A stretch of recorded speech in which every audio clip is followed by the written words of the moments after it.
All right, very good evening. So, welcome to the session. Today, I'll be talking about a new thing, like new topic that is the geography. The geography जब आप गल करेंगे physical geography. Okay, no issue, दर्जित no issues. चलिए बात करते हैं geography. Geography में क्यों बात करें फिजिकल ज्योग्राफी? जो सिंपल सा लॉजिक है, फिजिकल ज्योग्राफी में हम बात करेंगे बेसिक कॉन्सेप्ट्स की। इंडियन ज्योग्राफी हम पढ़ेंगे, बिल्कुल इंपॉर्टेंट है हमारे लिए, बट जब तक हमें बेसिक कॉन्सेप्ट नहीं पता, सो कुछ चीजें नहीं समझ में आने वाली। तो ये ऐसे होता है जैसे बेसिक फॉर्मूला क्या है, फॉर्मूला यहाँ पे है जिसको बाद में यूज करेंगे इंडियन ज्योग्राफी में, कुछ ऐसा कह सकते हैं। तो जो बेसिक से फंडामेंटल्स हैं आज वो बात करेंगे, है ना। उसके बाद हम जो लिथोस्फियर, एटमॉस्फियर, हाइड्रोस्फियर, कुछ ऐसा ऐसा सुनते थे वो पढ़ेंगे। और उसके बाद हम इंडियन ज्योग्राफी की तरफ चलेंगे कि इंडिया के फिजियोग्राफिक, इंडिया में रेन, इंडिया का जो क्लाइमेट है, वेजिटेशन है, रिवर्स हैं, यहाँ का एग्रीकल्चर है, इंडस्ट्री है, ट्रांसपोर्ट है, यहाँ का इंफ्रास्ट्रक्चर है ना। और यहाँ पे जो डिजास्टर्स हैं वो सारे वो हम बात करेंगे, चाहे वो सुनामी है, चाहे वो साइक्लोन है, सब बात करने वाले हैं। चलिए let's get started with the physical geography and with the fundamentals, the basic fundamentals. Basic fundamentals ऐसा है, वो साइंस में कुछ पढ़ते थे वो देख लेते एक बार। ये सभी को याद होगा, बचपन की बातें हैं, भुलाई नहीं भूलती। सोलर सिस्टम, है ना। और कुछ नहीं, हमें ये जो ऑर्डर है ये पता होना चाहिए, क्योंकि सभी को पता है इतने सारे देयर आर प्लैनेट्स। और ऑर्डर क्या? Mercury is there, Venus is there, Earth is there, Mars is there, Jupiter, Saturn and Uranus, फिर नेपच्यून। प्लूटो हुआ करता था, अब प्लूटो इसमें से लिस्ट में नहीं है, हटा दिया गया, सभी को पता होगा। और एक और चीज है, जो मार्स है और जुपिटर, इसके बीच में एक बेल्ट होती है, किस चीज की होती है पता है किसी को? Asteroid. Asteroid belts, yes. Asteroid क्या होते हैं जी? एस्ट्रॉयड्स हैं कि जो प्लैनेट्स बने थे उन्हीं के कुछ पार्ट्स हैं जो अलग हो गए किसी तरह से। अब वो कहाँ घूमते हैं? इस बेल्ट के, इसी बेल्ट में, मीन्स मार्स और जुपिटर। तो ऐसा जो शुरू के चार प्लैनेट्स हैं, मरकरी, वीनस, अर्थ और मार्स, और जो बाद के प्लैनेट्स हैं, एक टेरेस्ट्रियल है जो इनिशियली हैं, ये पहले चार, इनको बोलते हैं टेरेस्ट्रियल प्लैनेट्स, मीन्स अर्थ के जैसे हैं ये। और जो ये है बात की, जोवियन है, इनका साइज बिल्कुल अलग ही है, बड़े हैं। कुछ गैसेस भी इनके चारों तरफ, जैसे सैटर्न की तरफ ये जो रिंग है ये गैस का है। और इन दोनों ग्रुप के बीच में यहाँ पे क्या है? एस्ट्रॉइड्स घूमते रहते हैं, है ना। उसके अलावा एक नाम और हम सुनते हैं एस्ट्रॉइड के अलावा, कॉमेट्स, या कॉमेट सुनते हैं, और एक सुनते हैं मिटियोर्स। सुना होगा मिटियोराइट्स, मिटियोराइड, मिटियोराइट्स, मिटियोर, कुछ सुनते हैं हम, कुछ कुछ कुछ आइडिया है? तो कोई एटमॉस्फेयर को स्टोन पत्थर जैसे कोई धरती वाला आंदा that is meteor. Yes yes, जिसको जनरली लोग कहते हैं शूटिंग स्टार्स, टूटता हुआ तारा, है ना। अब दोनों में देखो फर्क कैसे करेंगे हम। जो एस्ट्रॉइड्स हैं वो तो एक पर्टिकुलर बेल्ट में है, इसी बेल्ट में होंगे। जो मेट्रॉइड्स हैं ये क्या है? जैसे ये प्लैनेट्स हैं और एस्ट्रॉइड्स हैं, उससे छोटे छोटे रॉक्स हैं जो एटमॉस्फेयर में, स्पेस में कह लीजिए, नॉट एटमॉस्फेयर, स्पेस में घूम रही है रैंडम। अगर वो अर्थ के पास आ जाती हैं तो क्या होता है? अर्थ की ग्रेविटी उनको अट्रैक्ट कर लेती है। अट्रैक्ट करने के बाद अर्थ के एटमॉस्फेयर में जब एंटर होती हैं तो फ्रिक्शन से वो गर्म हो जाती हैं और जलने लगती हैं, तो हमें वो दिखाई देती हैं, लाइक कि नीचे कोई चीज गिर रही है जलती हुई, जिनको हम जनरली शूटिंग स्टार कहते हैं, टूटता हुआ तारा कहते हैं, वो होती है मेट्रॉइड्स, है ना। कॉमेट बेसिकली क्या होते हैं? ये भी कुछ ऐसी ऑब्जेक्ट्स हैं, पर इनमें क्या होता है? आइस क्रिस्टल्स होते हैं, इसीलिए इनकी क्या होती है? टेल होती है, ये सभी को पता होगा। और टेल क्यों होती है? कि जिधर वो मूव कर रहा है, मान लीजिए इस डायरेक्शन में मूव कर रहा है, तो सन किधर है? अपोजिट है। तो उसकी जो सन की रेज हैं, उसका जो फोर्स लगेगा, तो उसकी टेल, अगर यहाँ पे कॉमेट है तो उसकी टेल कहाँ बनेगी? पीछे, जिसको कहते हैं पुच्छल तारा, पूंछ वाला तारा, कुछ कुछ ऐसे कहते हैं। टेल स्टार भी कहते हैं इसको। तो जिधर भी होगा, अगर इधर है तो जो इसकी टेल है वो पीछे की तरफ बनेगी, राइट। और ये ऑर्डर हमें याद होना चाहिए। ज्यादा कुछ हम बात नहीं करेंगे क्योंकि इतने आजकल इंपॉर्टेंट ये टॉपिक नहीं रहेगा, बट स्टिल हमें थोड़ा सा आइडिया होना जरूरी है ना। अब थोड़ा सा ये पता लग गया कि सोलर सिस्टम क्या है। अब सोलर सिस्टम में अगर अर्थ की बात करें तो अर्थ पे उतर आते हैं हम। अर्थ पे उतर आइए तो सबसे पहले क्वेश्चन आता है कि जो अर्थ की शेप है, इसका साइज है ना। तो शेप क्या है? पहले हम सुनते थे शेप इज स्फीयर, गोल है अर्थ। बट अभी क्या है, इसको नाम दिया गया है जियोइड। जियो का मतलब अर्थ ही होता है। ये नाम क्यों दिया गया है एक्चुअली, इस डायग्राम में देखिए, जो ये टोटल रिंग आपको नजर आ रहा है, यहाँ पे गैप है थोड़ा सा, जो पिंक है, ये पूरा गोल नहीं है, यानी कि थोड़ी सी कमी है, और यहाँ थोड़ा सा बाहर निकला हुआ है। तो ये क्या है कि जो इसको शेप है थोड़ी सी इधर से बाहर को निकली हुई है और ऊपर से चपटी है, ऐसा है कुछ। तो ये जो लेंथ है this, let it be x, और ये मान लीजिए वाई, तो एक्स है is greater than y, x की जो लंबाई है वो वाई से ज्यादा यहाँ लिखा भी होगा, है ना। ये 12,756 और ये जो है ये 12,714 है। तो 40-42 किलोमीटर का फर्क है, 43.5 एग्जैक्ट अगर देखें तो इतना फर्क है। तो इसलिए स्फेरिकल नहीं है, एग्जैक्ट गोल नहीं है, इसलिए शेप को जियोइड कह देते हैं। जियो, जियोइड मीन्स अर्थ के जैसा, राइट। तो ये है। अब दूसरा क्वेश्चन आता है कि हमारे पास क्या एविडेंस है, किस चीज से साबित होता है कि अर्थ ऐसी है, अर्थ कुछ जियोइड कह लीजिए, स्फेरिकल टाइप की है, क्योंकि स्फेरिकल सी तो दिखती ही है। तो क्या हमारे पास सबूत है, कैसे कह सकते हैं? आज तो हम कह सकते हैं सिंपल कि अब सैटेलाइट्स है हमारे पास, एरियल फोटोग्राफी है हमारे पास, है ना। तो एरियल फोटोग्राफी से आइडिया लग जाता है, सैटेलाइट से आइडिया लग जाता है। अब तो एस्ट्रोनॉट जाते हैं, वो देख के फोटो खींच के दे देते हैं आईएसएस से। बट अगर उसको हटा दें थोड़ी देर के लिए कि आप एरियल फोटोग्राफी को हटा दीजिए, ये तो है, सैटेलाइट को हटा दीजिए आज की डेट में, अगर 2 मिनट के लिए सैटेलाइट्स को हटा दीजिए, तो उसके अलावा आप कैसे प्रूव कर सकते हैं कि जो अर्थ है गोल है? तो कहाँ से पता लगा हिस्ट्री में कि पहले क्या था, जो पहले बिलीफ था वो ये था कि जो अर्थ है होता क्या है, अर्थ कुछ ऐसी फ्लैट है। तो जो लोग थे वो कुछ कुछ एरिया तक जाते थे, उससे ज्यादा दूर नहीं जाते थे। उनको क्या लगता था कि अगर शिप लेके हम जाएंगे तो क्या होगा, हम गिर जाएंगे नीचे। ये कुछ ऐसे, है ना, जो भ्रम थे वो फैले हुए थे वर्ल्ड में।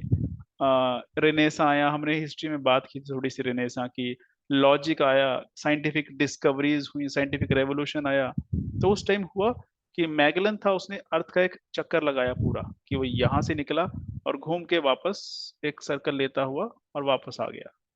तब पहली बार पता लगा कि अर्थ गोल है, अदरवाइज वो पूरा अर्थ का एक चक्कर ना लगा पाता।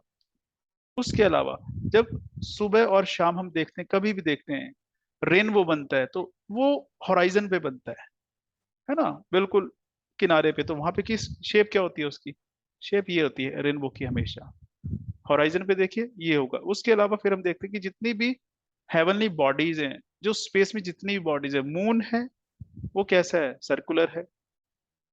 जितने प्लैनेट्स हैं वो कैसे हैं, सर्कुलर है।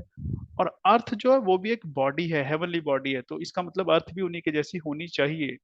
फिर इक्लिप्स आता है, जब लूनर इक्लिप्स होता है तब, या जब आप मून को रोज भी ऑब्जर्व करेंगे तो क्या होता है, मून की जो शेप है वो गोल हमेशा आपको नहीं दिखाई देती है। मून कैसा दिखता है, एक बार कुछ ऐसा क्रेसेंट दिखेगा, एक बार कुछ आधा दिखेगा ऐसे, फिर एक बार वो कुछ ऐसा दिखेगा, और एक बार वो कंप्लीट हो जाएगा दोबारा से।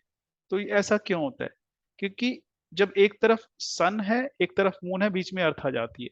तो जब अर्थ की शेडो जिस जिस एंगल पे पड़ेगी, तो मान लीजिए अगर ज्यादा शेडो पड़ी, थोड़ी सी लाइट उस पर पड़ी, तो उतना आपको दिखता है। तो वो कैसा दिखता है, ये शेडो किसकी है, जैसे इस इमेज में आप देख पा रहे हैं, यहाँ पे क्या है, यहाँ पे शेडो पड़ रही है, इस करके मून कैसा दिख रहा है, आधा दिख रहा है, भी पूरा इतना जो ब्लैक ब्लैक है नहीं दिख रहा है आपको एक्चुअल में। तो ये चीज, इससे आइडिया लगता है कि अगर अर्थ की जो शेडो उस पे पड़ रही है वो कैसी है, कर्व में है, तो इसका मतलब अर्थ गोल होगी। फिर एक ये भी है कि जो सन है अलग अलग जगह पे अलग अलग टाइम में निकलता है। फॉर एग्जाम्पल, अगर ये फ्लैट सरफेस की तरह होती सन, और यहाँ पे मान लीजिए सन राइज हो गया, तो क्या होता, पूरी दुनिया में एक ही टाइम यहाँ पे भी दिखता, यहाँ पे भी दिखता, यहाँ पे भी दिखता। पर ऐसा नहीं है। तो इसका मतलब क्या है, अगर अर्थ गोल है, राउंड है, इसलिए अगर सन यहाँ पे है तो यहाँ पे लाइट है, कहाँ तक, इस एरिया तक। तो एक तरफ सनराइज हो सकता है, एक तरफ सनसेट हो सकता है, और इधर सन की लाइट नहीं आ रही है, तो यहाँ पे क्या होगा, यहाँ पे डार्क या नाइट होगी। तो अगर अर्थ स्फेरिकल ना होती, फ्लैट होती, कुछ और होती, तो ऐसा नहीं होता जैसा आज है। तो इन चीजों से हमें ये प्रूफ मिल जाता है कि जो अर्थ है वो स्फेरिकल है। और अब तो कहने की जरूरत नहीं रह जाती जब we have the evidence, like the technology we are using, satellites we are using, aerial photography, जहाज पे चले जाइए 13 किलोमीटर ऊपर जाने के बाद जब 39,000 फीट पे प्लेन उड़ता है तो वहां से अर्थ जो है गोल नजर आती है। सो ये एविडेंस है, ये क्वेश्चंस आ जाते हैं यहाँ से। और जैसे अगर पीपीएससी की बात करें तो पीपीएससी इस लेवल के क्वेश्चन पूछती है, तो हमें थोड़ा सा ध्यान रखना पड़ेगा। उसके अलावा एक चीज और हम ऐड कर सकते हैं यहाँ पे, जैसे ग्रेविटी। ग्रेविटी थोड़ा सा साइंटिफिक है, पर मैं बता देता हूँ थोड़ा सा कि ग्रेविटी क्या है। कि अर्थ का जो फोर्स ऑफ अट्रैक्शन है वो एक लिमिट है उसकी 9.8 जो है उसकी ग्रेविटी है। पर एक चीज देखिए, जो ग्रेविटी है पूरी अर्थ पे लगभग बराबर है।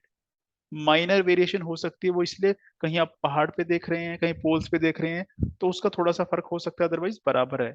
अगर आप एक जगह से की डिस्टेंस ले या फोर्स ले, अगर वो बराबर है, यहाँ भी बराबर है, यहाँ भी बराबर है, तो इसका मतलब क्या हुआ, जब ये लाइन सब जगह बराबर हो जाएगी तो इसको हम क्या कहेंगे।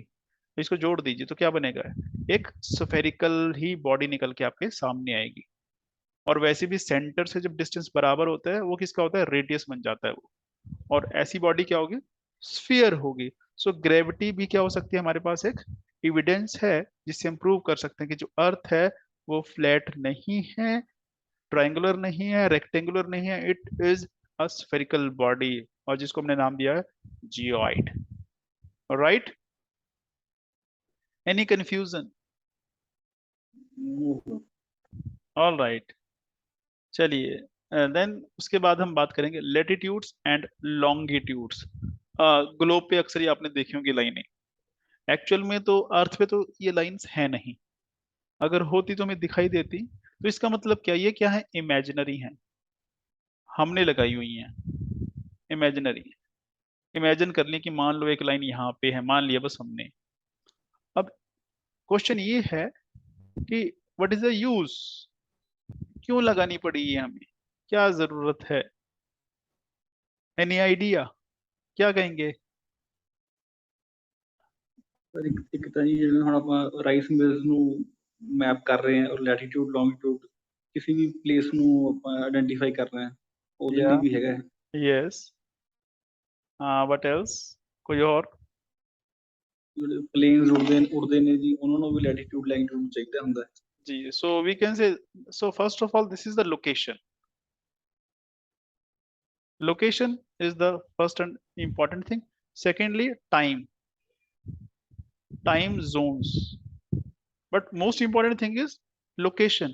फॉर एग्जाम्पल ऐसे ले लेते हैं, अगर एक हमारे पास रूम है और रूम में कोई बैठा है, या किसी एक प्लॉट है रेक्टेंगुलर उसमें कोई है, तो यहाँ पे अगर कोई बैठा है एक्स पॉइंट पे, तो वी कैन से कि कहाँ पे बैठा है वो, राइट की तरफ बैठा है।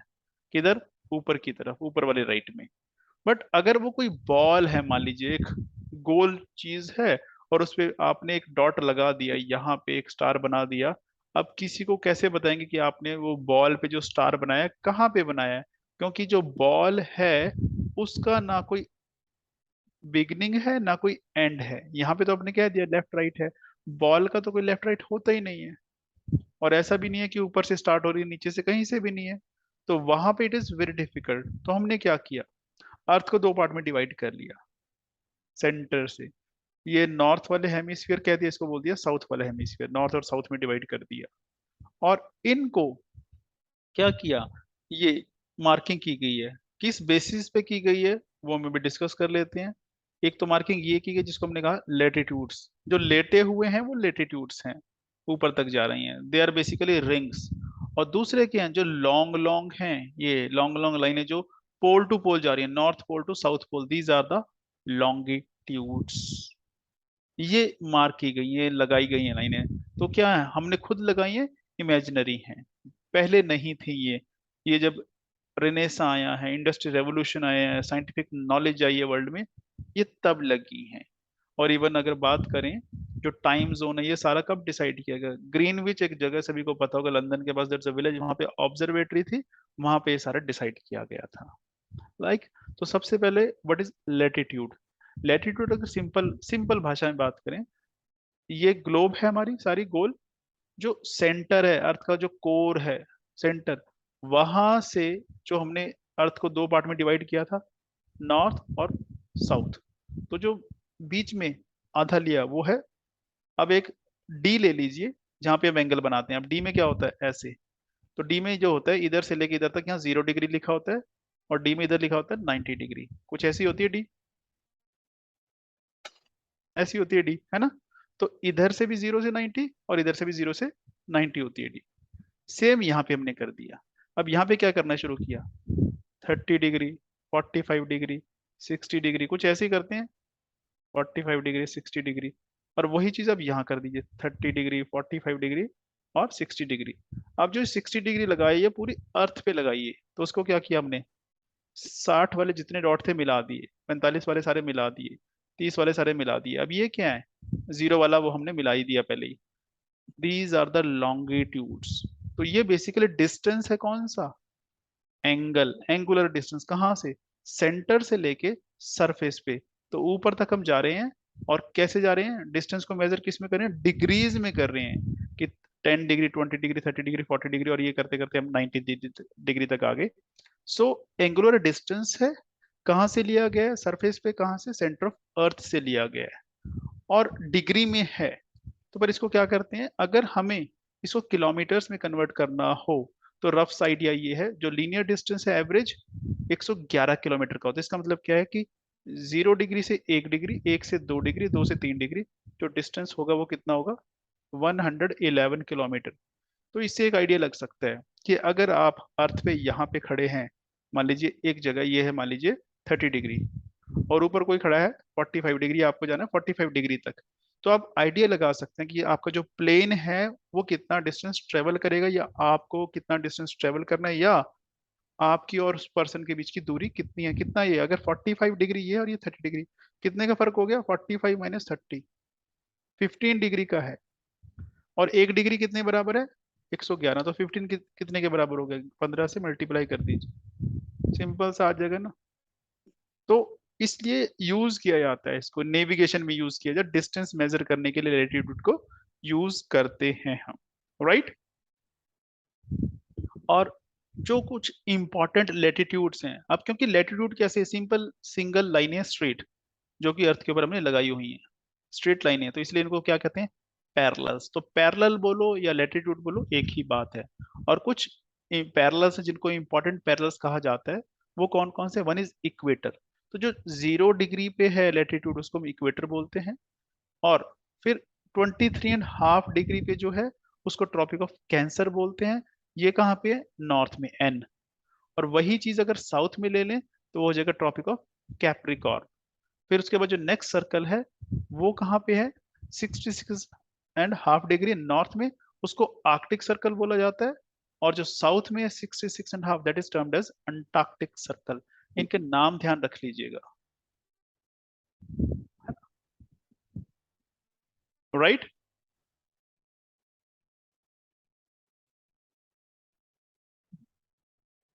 अब इनके बीच में जो एरियाज हैं, बेसिकली इनको हीट जोन कहा गया है, लैटिट्यूडनल हीट जोन्स। कि जो लैटिट्यूड्स हैं इनके अकॉर्डिंग हमने अर्थ को डिवाइड कर दिया in terms of the temperature. अब जो ये पहला है 0 डिग्री इक्वेटर, 0 डिग्री कहिए या इक्वेटर कहिए एक ही बात है। यहां से लेकर ट्रॉपिक ऑफ कैंसर, इसको बोला जाता है टॉरिड जोन। ये फर्स्ट वाला टॉरिड जोन, वही चीज रहेगी दोनों तरफ, वो नॉर्थ में भी है और वो साउथ में भी है। जो सेकंड है, सेकंड कहाँ पे है, जो सेकंड और थर्ड पैरेलल के बीच में is 23.5 north to 66.5 north. North लीजिए चाहे साउथ लीजिए, दोनों जगह क्या है, सेम है। इसको कहते हैं टेम्परेट जोन। अब जो उसके ऊपर है सारा एरिया, किसके ऊपर, इस सर्कल के 66.5, जिसको हमने क्या कहा था थोड़ी देर पहले, आर्कटिक सर्कल। इससे ऊपर सेंटर ये जो है 90 डिग्री मीन्स, जिसको हम कहते हैं पोल।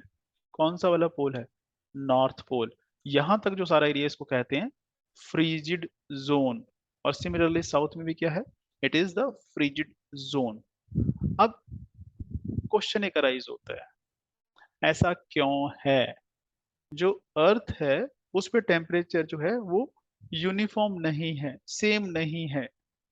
टेम्परेचर क्या हो रहा है, अगर ध्यान से देखिए, यहाँ पे सबसे ज्यादा टेम्परेचर है, उसके बाद कम हो गया, और यहाँ पे कुछ ज्यादा ही कम हो गया, इतना कि वो फ्रोजन हो गया, below freezing point, -40 degree, -80 degree तक चला जाता है। तो इसका मतलब ऐसे कह सकते हैं, 0 डिग्री इक्वेटर से लेके 90 डिग्री तक, पोल्स तक जो टेम्परेचर है वो लगातार कम होता जाता है। अब ये क्या बन गया, ऐसे क्या होता है, पीपीएससी ऐसे स्टेटमेंट डाल देती है कि बताइए कौन सी स्टेटमेंट ट्रू है, कौन सी फॉल्स है, दो स्टेटमेंट दे देगी।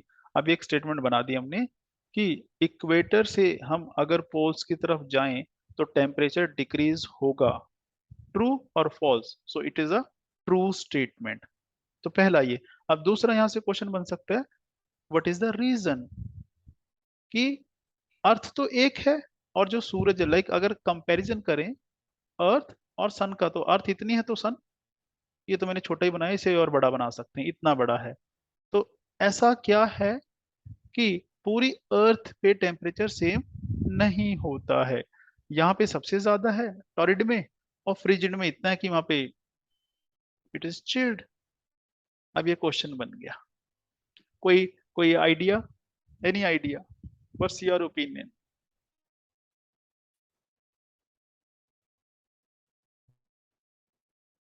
कुछ कुछ कह सकते हैं आप, कोई आइडिया लगा सकते हैं, एनीबडी?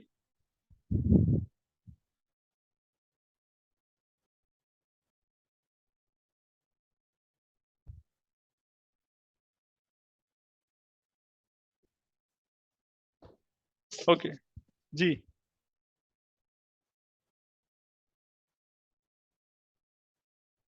ओके, सो रीजन क्या है, रीजन कुछ नहीं, सिंपल है।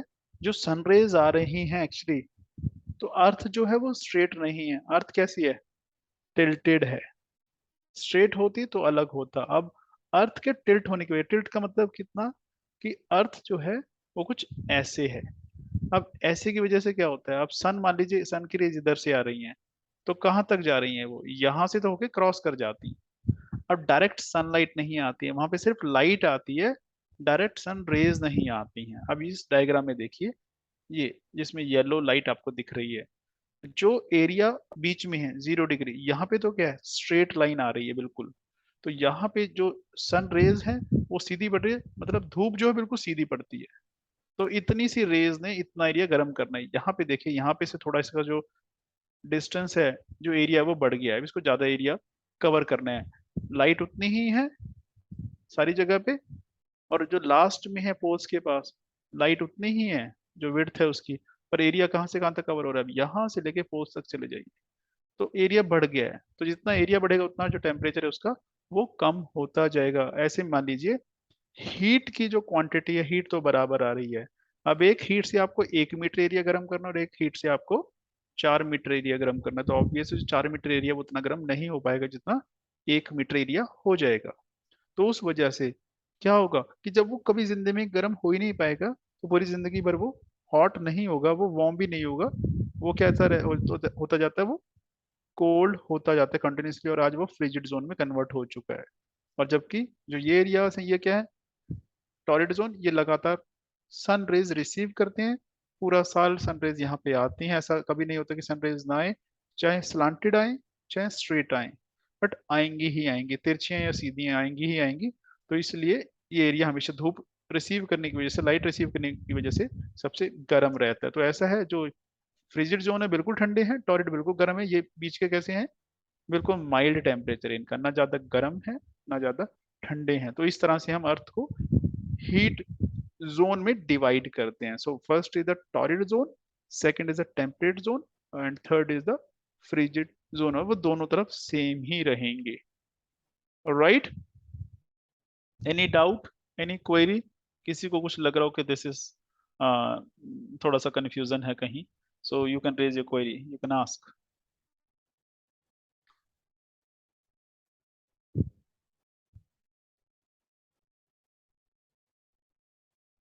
Gurmeet ji, any doubt? No sir. All right, thank you, thank you.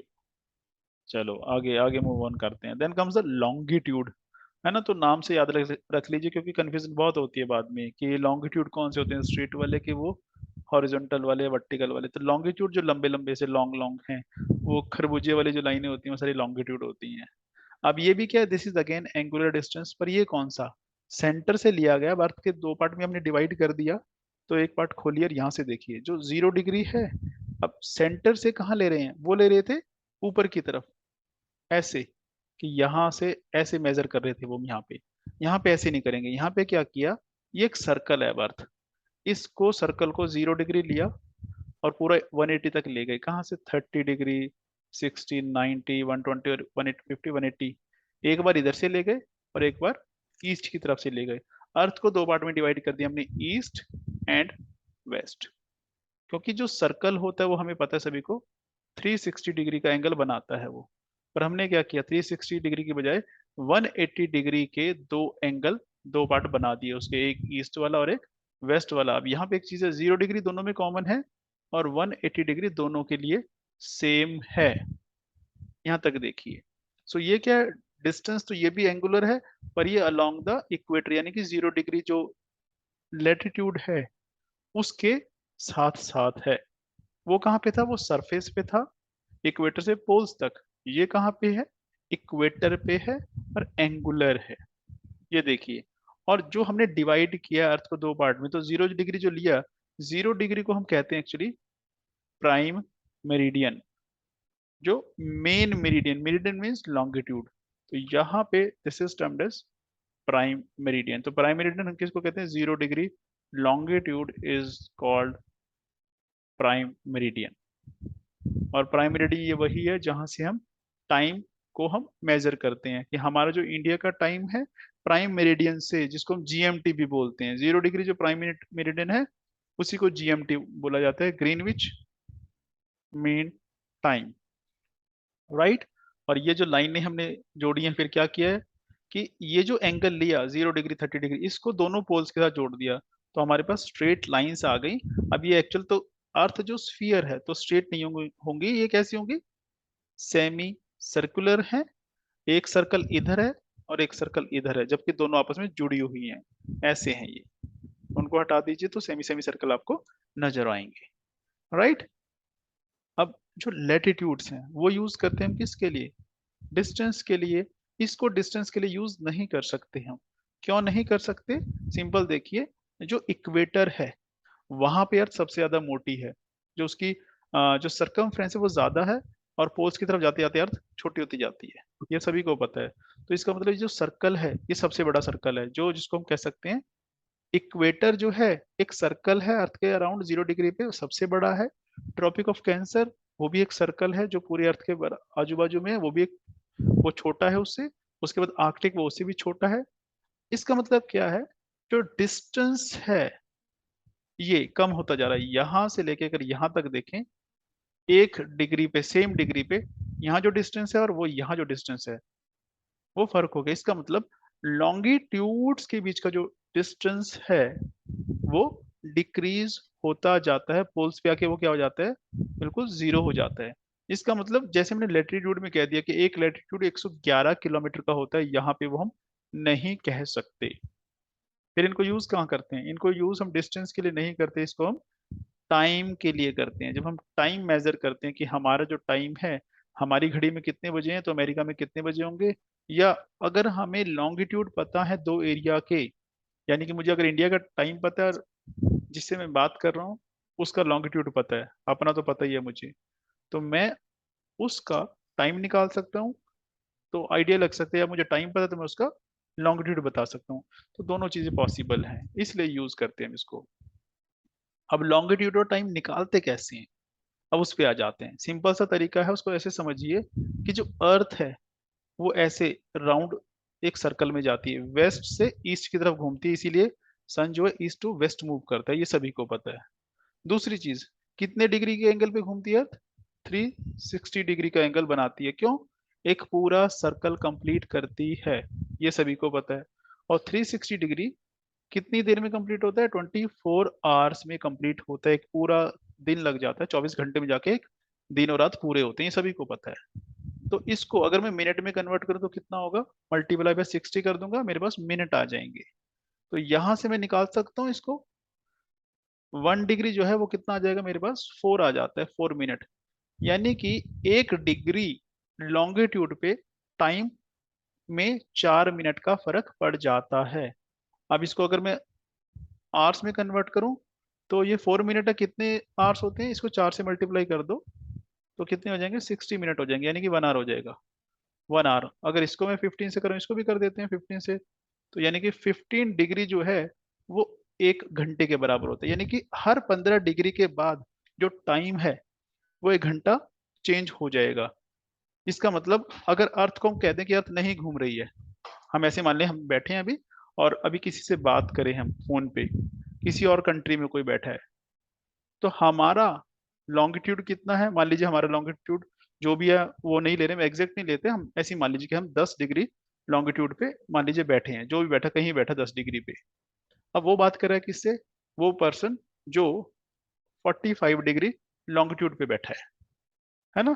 तो दोनों के टाइम में कितना फर्क होगा, अगर इसकी घड़ी में 2 बजे हैं, 2 PM, तो ये कितना आगे होगा इसका टाइम, कितने फर्क हो गया, 35 का फर्क है, 35, तो 15 और 15 30, यानी कि 30 डिग्री पे 2 घंटे आगे हो गए, तो 4 बज के प्लस कितना बच गया, 5 डिग्री और है, तो 20 मिनट और आगे कर दो, तो यानी कि उसकी घड़ी में कितने होंगे, 4 बजकर 20 मिनट हो रहे होंगे।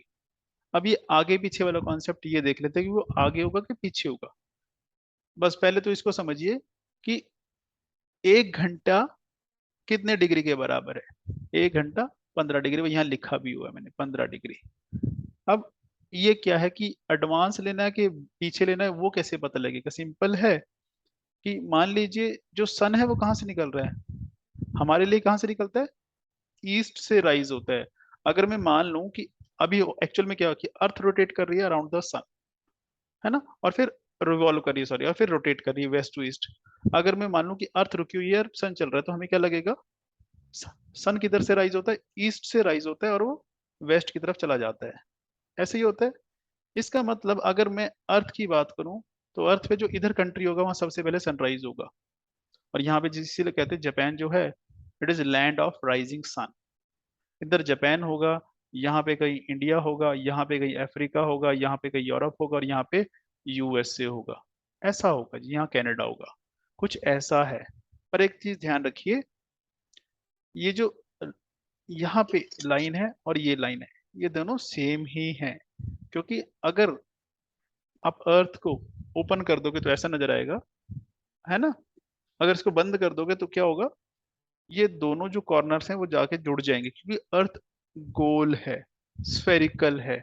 पर यहाँ पे हम स्फीयर नहीं दिखा सकते क्योंकि प्लेन पेपर पे हम बात करें, 2 डायमेंशनल है। तो जो ये वाला है, इंग्लैंड के पास से क्या जाता है, 0 डिग्री प्राइम मेरिडियन, इसको हम बेस मानते हैं। अब यहाँ का जो टाइम होगा, इससे वो क्या होगा आगे, क्योंकि सनराइज सबसे पहले कहाँ हुआ, इधर ईस्ट की तरफ। इसका मतलब ईस्ट जो है हमेशा आगे रहेगा, वेस्ट जो है वो हमेशा पीछे रहेगा टाइम में।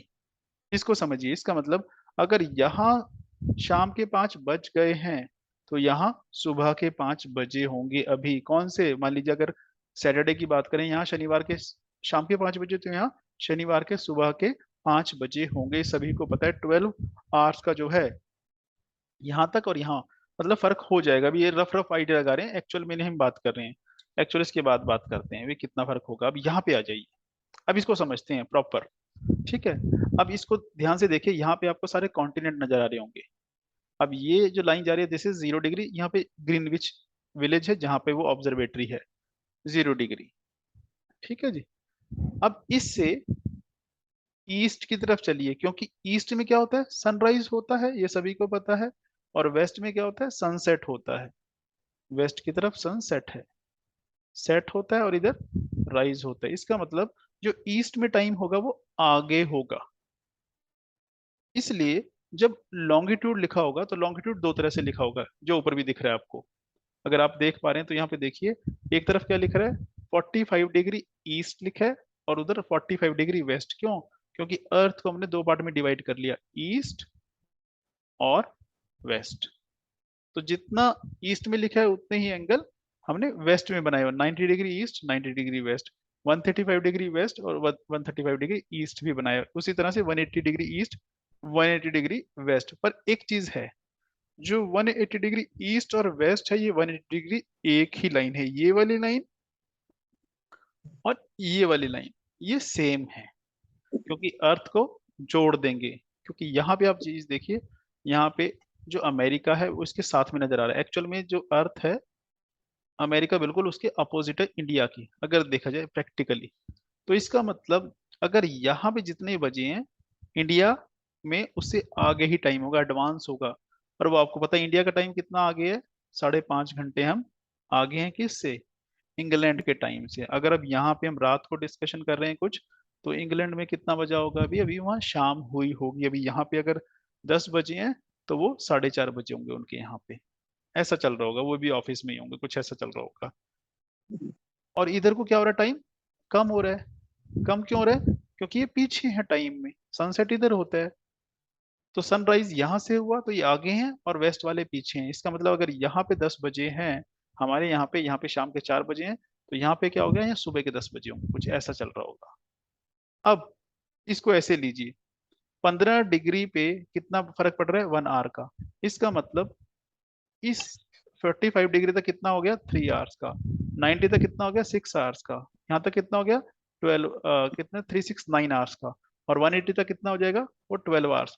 यानी कि जो 0 डिग्री पे टाइम है और 180 डिग्री पे टाइम है, वो 12 आवर्स आगे होगा। अगर यहाँ पे सुबह के 5 बजे हैं, तो यहाँ पे शाम के 5 बजे होंगे। ये क्लियर हो गया होगा आपको, राइट। अब यहाँ पे सुबह के 5 बजे, तो यहाँ पे क्या होगा, यहाँ पे भी 5 बजे होंगे शाम के। पर एक चीज यहाँ पे अब देखेंगे, आप थोड़ा सा फर्क देखेंगे क्या, इस लाइन के परे थोड़ा सा फर्क हो जाएगा। कैसे, अब इसको ऐसे समझिए, ये लाइन है, यहाँ से शुरू हुआ, 12 आवर्स और प्लस 12 आवर्स कितने हो गए, 24 आवर्स। तो इस लाइन पे क्रॉस करने के बाद यहाँ पे इस पॉइंट पे 24 आवर्स का फर्क पड़ जाएगा। इसका मतलब क्या है, अगर आप एक डे ले लीजिए पर्टिकुलर, फॉर एग्जाम्पल ऐसे मान लीजिए, यहाँ पे जो है संडे मॉर्निंग है, संडे सुबह के 6 बजे हैं, ऐसे मान लीजिए, ले सकते हैं। अगर यहाँ संडे सुबह के 6 बजे हैं, तो यहाँ पे क्या होगा, इंग्लैंड वाले लॉन्गिट्यूड पे, मीन्स 0 डिग्री लॉन्गिट्यूड पे, चाहे इंग्लैंड में ले लीजिए, यहाँ ले लीजिए, पूरा 12 घंटे आप पीछे ले जाइए इसको। 12 घंटे पीछे का मतलब क्या है, कि 12 घंटे पीछे कहाँ जाएंगे हम, सैटरडे शाम के 5 बजे, 6 बजे, सॉरी, 6 बजे होंगे शाम के। अब यहाँ पे सैटरडे शाम के 6 बजे हैं। अब इसको और ले जाइए 1-1 घंटा, यहाँ पे कितने हो गए, 3 घंटे, यहाँ 6 घंटे हो गए या 9, और यहाँ पे दोबारा से 12 घंटे। तो यहाँ पे अब कितना टाइम हो रहा होगा, कोई आइडिया लगाएगा कि यहाँ पे अगर 0 डिग्री पे शाम के 6 बजे हैं, तो 180 डिग्री पे 12 घंटे पीछे टाइम है, वहां कितना हो रहा होगा भी टाइम, यहाँ सुबह के 6 बजे होंगे। अब बस कंफ्यूजन यहाँ से दूर करनी है कि डे कौन सा होगा। यहाँ पे सैटरडे शाम है, तो यहाँ सैटरडे मॉर्निंग होगी, सैटरडे के 6 बजे हैं। अब एक चीज देखिए, इस जगह पे और ईस्ट में जो हमने जगह ली थी, पॉइंट ऑब्जर्वेशन जहां से स्टार्ट किया है, दोनों में 24 आवर्स का फर्क है, राइट। 24 आवर का फर्क है। पर अगर आप अर्थ पे जाके देखेंगे, ये लाइन तो 180 डिग्री है, और 180 डिग्री एक ही लाइन है पूरी अर्थ पे। तो इसका मतलब इस लाइन पे आने के बाद, ये जो लाइन है इस पे आने के बाद डेट जो है वो चेंज हो जाती है जी। इसीलिए इस लाइन को, कौन सी लाइन है ये, 180 डिग्री की, 180 डिग्री की लाइन है। तो 180 डिग्री को हम कहते हैं IDL। This is known as international date line. इस पे डेट बदल जाती है पूरी, 24 घंटे का फर्क पड़ जाता है। बस इसको समझिए और कुछ नहीं समझना है, ठीक है। अब ऐसे मान लीजिए आप इंडिया में हैं, यहाँ पे हैं आप, ठीक है। यहाँ पे आप नहीं बैठे, ये वो हमारे जहाँ पे हमारा स्टैंडर्ड टाइम दिया जाता है। तो इंडिया का जो है 5 डिग्री है। ये क्यों है वो हम आइडिया लगा लेंगे यहाँ से कि हमारा टाइम जो है 5.5 घंटे आगे है, और 1 घंटे पे 15 डिग्री बदलता है। तो 15 को मल्टीप्लाई कर लो 5.5 से, कितना हो जाएगा? इतना ही आ जाएगा, 82.5। अब ऐसे कीजिए, अगर इंडिया में शाम के 4 बजे हैं, तो वो एरिया जो इंडिया से 30 डिग्री ईस्ट की तरफ है, वहां पे कितने बजे होंगे? तो सपोज कर लिए ये जापान की बात कर रहे हैं हम, कि यहाँ पे ईस्ट टाइम जापान में कितने बजे होंगे जो 30 डिग्री आगे है। रफ सा आइडिया लगा लीजिए। 2 घंटे। 2 घंटे आगे होगा, सिंपल सा लॉजिक है। अब उसी को पीछे ले जाइए कि अगर मैं कहूँ कि इस पॉइंट पे 90 डिग्री है, ये this is somewhere central America, तो यहाँ पे टाइम कितना होगा? रफली रफली मोटा मोटा आइडिया लगा सकते हैं। तो मोटा मोटा आइडिया कैसे लगाएंगे? 90 तो ये हो गया, और प्लस 82 हमारा ये हो गया। तो रफली ले लो इसको, 90 ही ले लो, थोड़ा थोड़ा मोटा मोटा रफ साइड लगाने को। तो 90 और 90 कितना हो गया? मुझे लगता है 180 हो गया। 180 का मतलब क्या हो गया? 12 घंटे का फर्क हो गया। तो अगर यहाँ पे शाम के 4 बजे, तो यहाँ क्या हो रहा होगा? सुबह के 4 बजे होंगे। बस इसको ऐसे समझिए। इसमें बताइए, कोई डाउट है तो मुझे बताइए।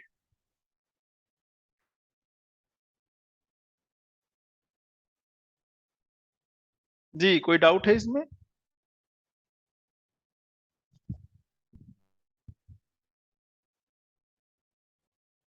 Any doubt? All right. अब बस यहाँ पे एक सेंटेंस हमने देखना है, उसको समझना है। वो क्या है? स्टेटमेंट आती है एग्जाम में कि लाइक अगर आप ग्लोब पे खड़े हैं and you are moving toward east, ठीक है जी, ईस्ट की तरफ मूव कर रहे हैं। सो मुझे ये बताइए, वेदर यू गेन टाइम और यू यू लॉस टाइम, क्या होने वाला है? टाइम आप गेन करेंगे कि लूज करेंगे? क्या होने वाला है इन दोनों में से? ये एग्जाम में क्वेश्चन आते हैं।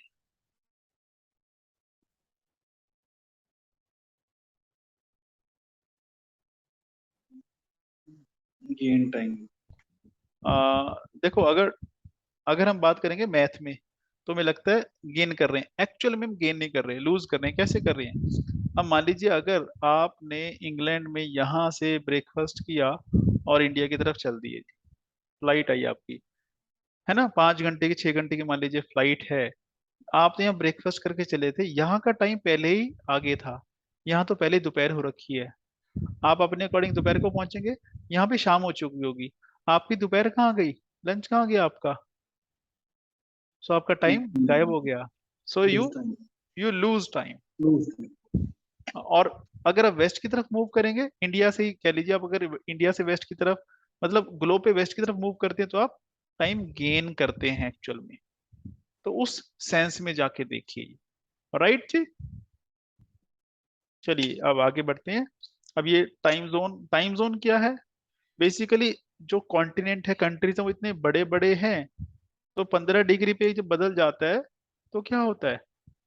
अब रशिया इतना बड़ा है, तो उसमें बहुत सारे डिग्री जो हैं लॉन्गिट्यूड कवर हो जाते हैं।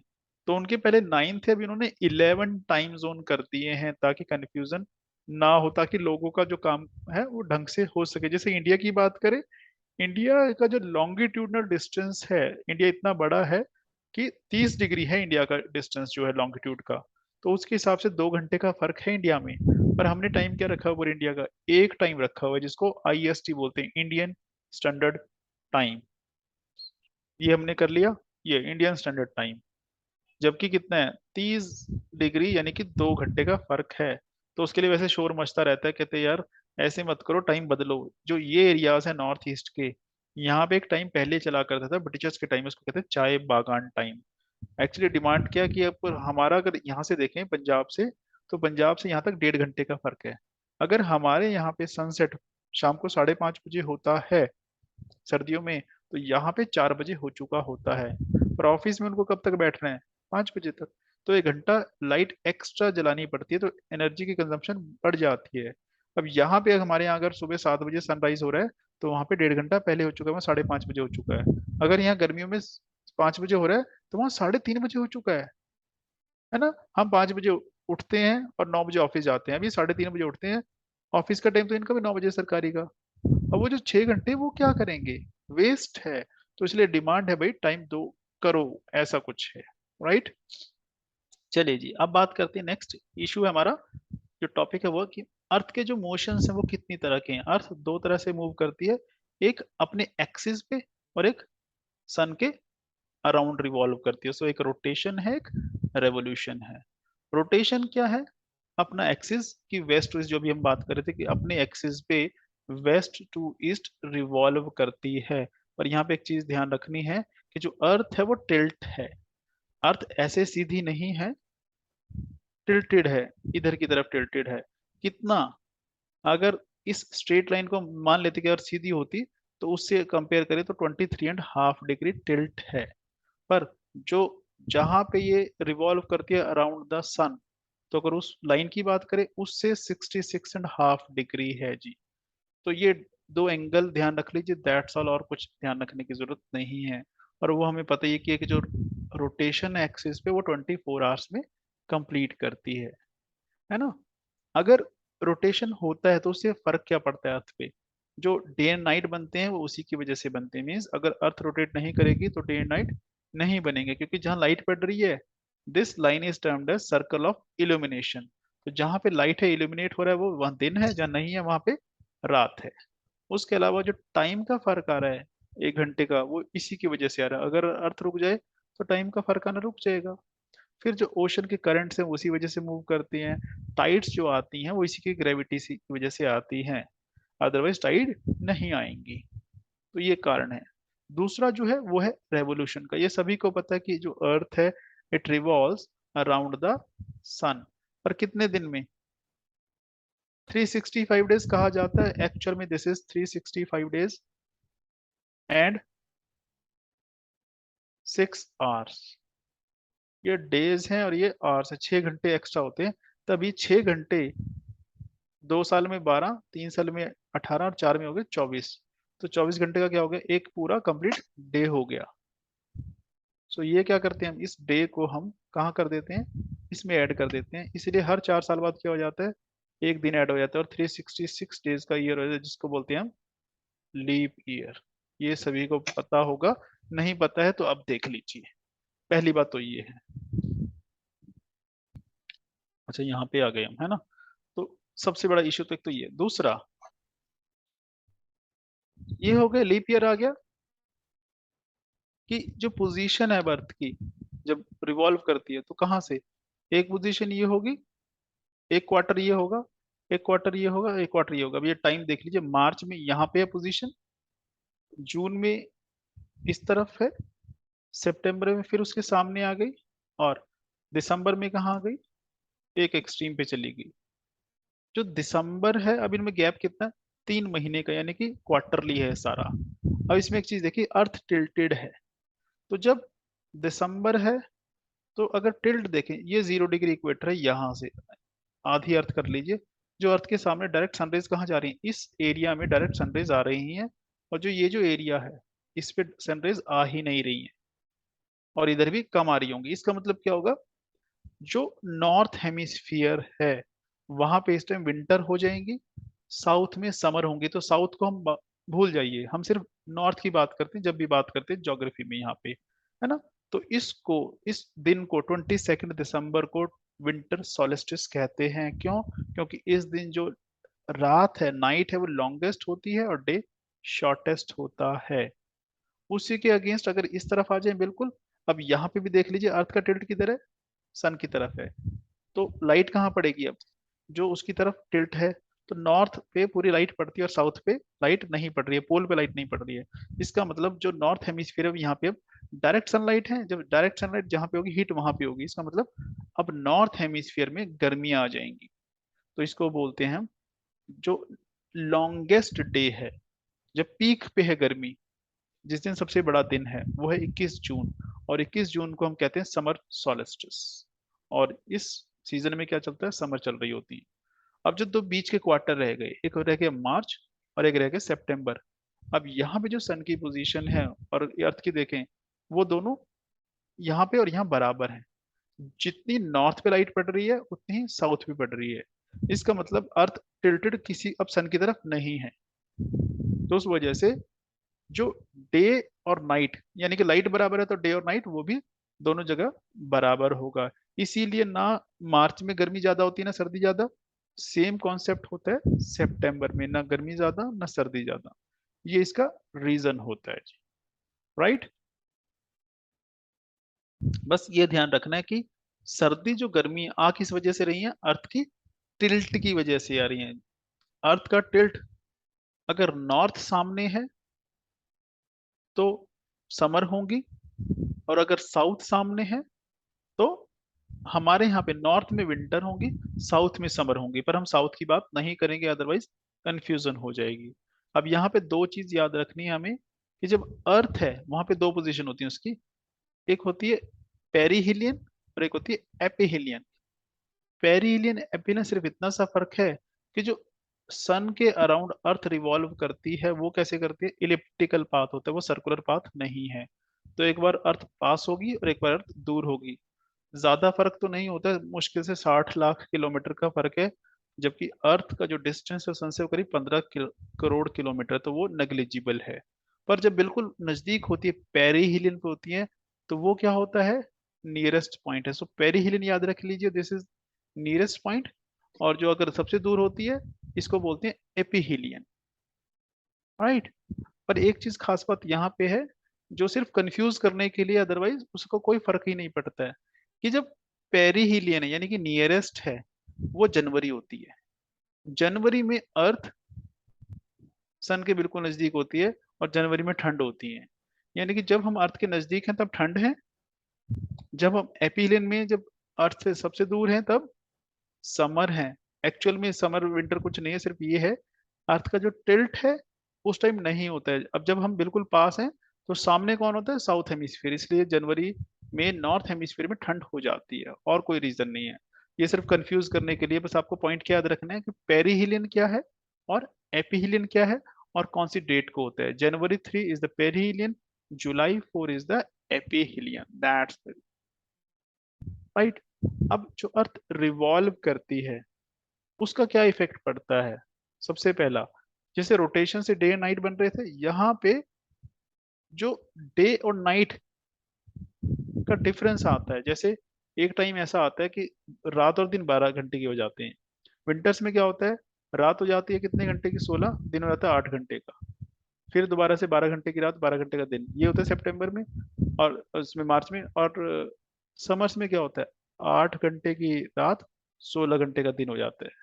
तो यानी कि जो वेरिएशंस आ रही है, ये वेरिएशन जो आ रही है, चेंज हो रहा है किस वजह से, रेवोल्यूशन की वजह से हो रहा है, नंबर वन। दूसरा, विंटर्स आई, समर आई, और ऑटम और स्प्रिंग आया, सीजन बदलना वो इसी की वजह से होता है। फिर जो हवा चलती है ना अर्थ के ऊपर, वो पूरी एक बेल्ट है, वो चेंज होती रहती है, तो वो रेवोल्यूशन की वजह से होता है। एक चीज यहाँ पे एक्स्ट्रा हम जोड़ देते हैं साइंस की, कि जैसे अर्थ रोटेट करती है अपने एक्सिस पे, अगर वो रोटेट करना बंद कर दे तो ग्रेविटी पे क्या फर्क पड़ेगा, ग्रेविटी जो है फिर क्या होगी, वो बहुत ज्यादा इंक्रीज हो जाएगी। कहते हैं कि सारी चीजें चिपक जाएंगी अर्थ के साथ। चलिए एक चीज लास्ट में डिस्कस कर लें थोड़ा सा, कि इक्लिप्स, जब ये चीजें मूव करती हैं, लाइक सन के अराउंड जो है अर्थ मूव करती है और अर्थ के अराउंड मून मूव करता है, तो एक पोजीशन होती है जिसको कहते हैं सीजीजी। सीजीजी है ना, ये ऐसे होगा, सीजीजी ऐसे, जी वाई, और दिस ZY GY। तो ये क्या, जब तीनों एक लाइन में हो, अब ये तीनों एक लाइन में है, अलाइनमेंट है इनकी, तो this position is termed as CGG. इसमें होता क्या है, जो इक्लिप्स है, दो तरह के इक्लिप्स होता है, एक लूनर इक्लिप्स और सोलर इक्लिप्स, वो सीजीजी में ही होगा। अब वो क्या है बस वो समझ लेते हैं। अब ये देख लीजिए, हम बात करें यहाँ पे टोटल इक्लिप्स की। टोटल कौन सा, लूनर।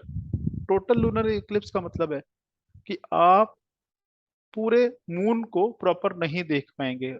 एक्चुअली ऐसा नहीं होता है, मून की अपनी कोई लाइट नहीं, हमें क्यों दिखता है जब उस पे सन लाइट पड़ती है, रात को यही होता है, चांदनी रात क्या होती है, सन की लाइट पड़ रही है, सभी को पता है। पर जब एक पोजीशन ऐसी आ जाती है कि जहाँ सन है उसके सामने अर्थ होती है और उसी के सामने मून आ जाए, क्योंकि अर्थ का साइज बड़ा है, तो अर्थ की शेडो पड़ेगी किस पे, मून पे। तो जिस एरिया में शेडो पड़ रही है उस एरिया को बोलते हैं उम्ब्रा, राइट। और जहां पे शेडो भी पड़ रही है और थोड़ी सी लाइट पड़ रही है वो होता है पेनुम्ब्रा। और अगर मून इस उम्ब्रा रीजन में आ जाए तो उस पे क्या हो जाएगा, पूरा डार्क हो जाएगा वो। तो क्या हो गया, उस पे ग्रहण लग गया, इक्लिप्स लग गया, तो मून, इसको कहते हैं मून इक्लिप्स या लूनर इक्लिप्स। पर एक चीज कही जाती है कि जब मून इक्लिप्स या लूनर इक्लिप्स होता है उस टाइम जो सन की लाइट है ना वो स्कैटर हो जाती है थोड़ी सी। जब स्कैटरिंग होती है तो लाइट के कलर होते हैं विबग्योर वाले, वो सभी को पता होता है ना, जो रेनबो कलर होते हैं। तो जो लाइट सबसे ज्यादा फैलेगी आपको वही देखेगी। कहते हैं कि उस टाइम ना रेड लाइट ज्यादा फैल जाती है, तो एटमॉस्फेयर रेडिश हो जाता है, तो जो हमें मून है वो रेड नजर आता है। इसलिए एक अखबार में एक नाम आता है ब्लड मून।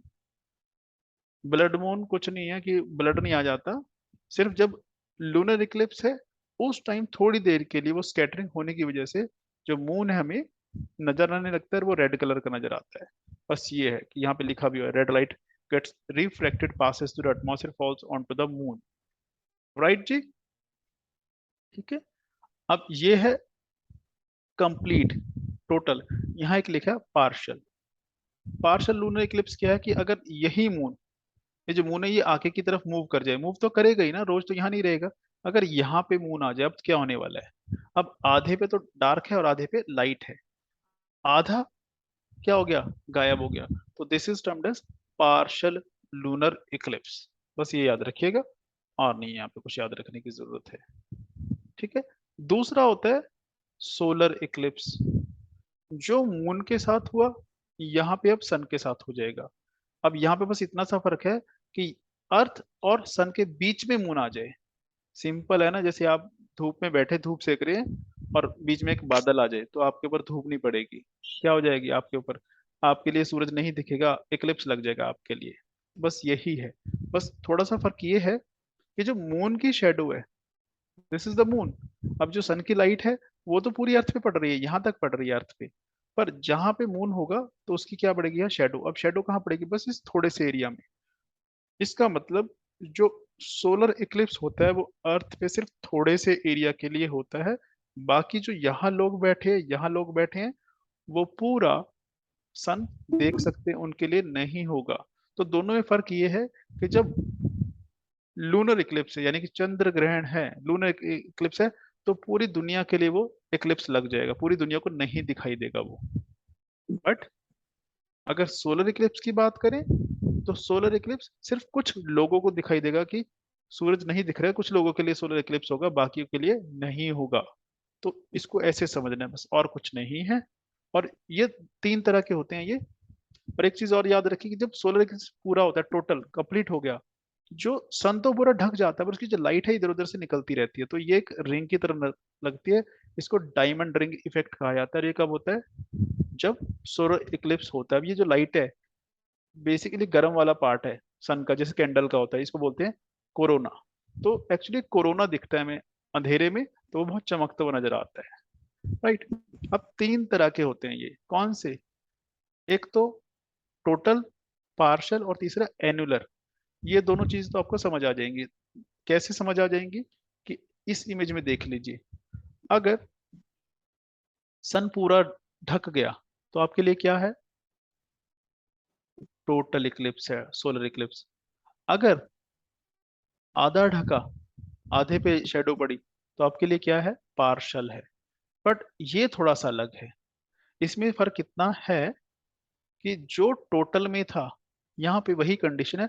बस जो ये देखिए, ये जो डिस्टेंस है यहाँ से अर्थ का और यहाँ पे जो डिस्टेंस है वो बढ़ गया है। अगर वो पास में तो इसकी शेडो पूरी पड़ेगी, अब वो दूर चला जाए तो यहाँ शेडो पूरी नहीं पड़ेगी। तो उसमें क्या होगा, सराउंडिंग से, साइड से आपको सूरज नजर आएगा, सिर्फ बीच में से गायब हो जाएगा, तो आपको एक रिंग नजर आएगा। जो सन है वो एक रिंग की शेप में नजर आएगा, बीच में से डार्क नजर आएगा, तो इसको बोलते हैं एन्यूलर इक्लिप्स।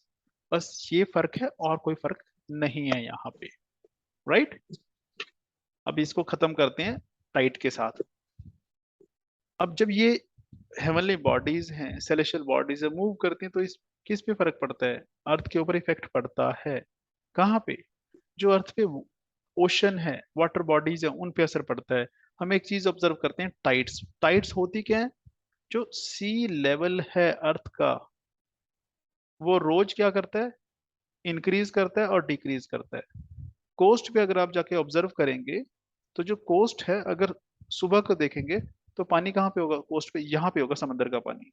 और शाम तक कहाँ जाएगा वो पानी? यहाँ पे आ जाएगा शाम तक। तो ये हुआ कि एक्चुअल में सन का जो लेवल और सी का जो लेवल है वो राइज कर गया। किस वजह से?